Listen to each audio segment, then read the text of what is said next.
Praise the lord. దేవునికి మహిమ కలుగును గాక. Vision QT Fellowship YouTube channel వీక్షకులందరికీ యేసుక్రీస్తు నామములో వందనాలు తెలియజేస్తున్నాను. మిమ్మల్ని అందరినీ ఈ విధంగా కలుసుకోవడం చాలా సంతోషంగా ఉంది. ప్రియమైన వాళ్ళారా, మీరందరూ బాగున్నారు కదా. నేడు ధ్యాన సమ కార్యక్రమానికి మిమ్మల్ని అందరినీ ప్రేమతో ఆహ్వానిస్తున్నాను.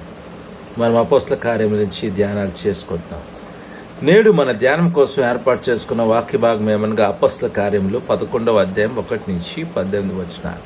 మీకు మొదటి 3 వచనాలు చదివి వినిపిస్తాను. దయచేసి మీ దగ్గర బైబిల్ ఉంటే తెరవండి.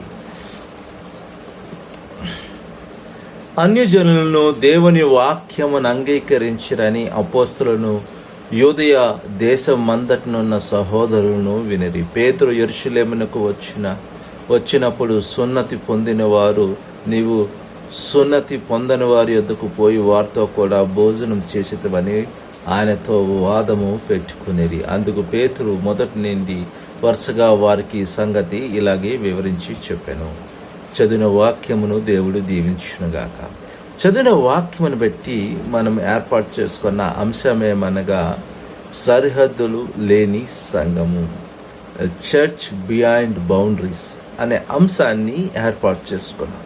ఈ వాక్య భాగము బాగా చదివిన తర్వాత సారాంశాన్ని మనం గమనించినట్లయితే, పేతురు యెరూషలేమునకు వచ్చినప్పుడు అక్కడ యూదులు ఎవరైతే దేవుని నమ్మారో వారు పేతురుని ప్రశ్నించారు.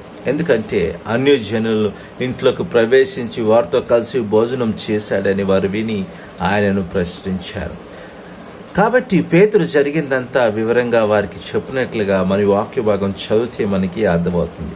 అన్యజనులకు పరిశుద్ధాత్మని ఇవ్వడంలో దేవుడు నాయకత్వం వహిస్తున్నప్పుడు తాను అవిధేయత చూపడము ఎలా సాధ్యమవుతుందని వారిని ప్రశ్నించినట్లుగా మనం చూడగలుగుతాం. పేతురు మాటలను విన్నవారు అతనిని విస్మరించడం మానేసి అన్యజనులను కూడా దేవుడు రక్షిస్తాడు అని దేవుణ్ణి స్తుతించారు.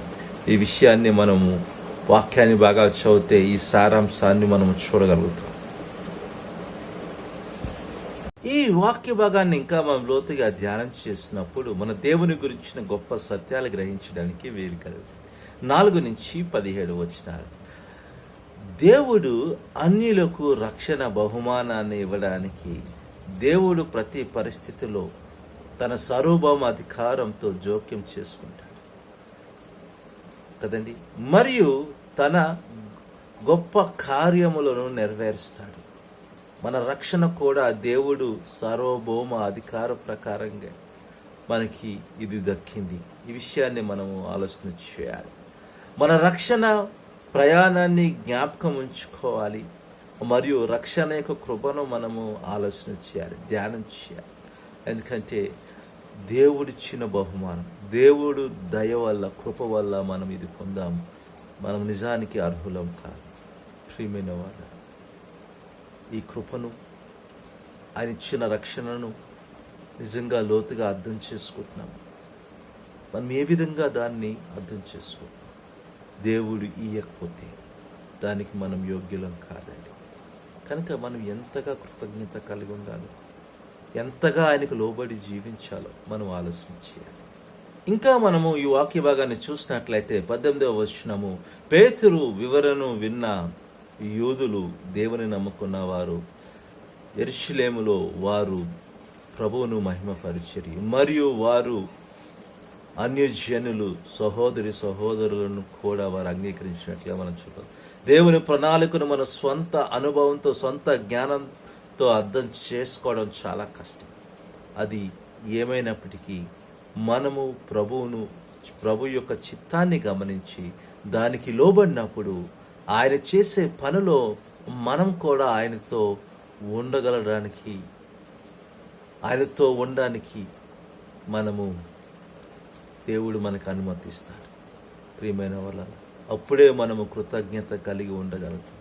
లేకపోతే అనేక ప్రశ్నలు మనం కూడా వేస్తుంటాం.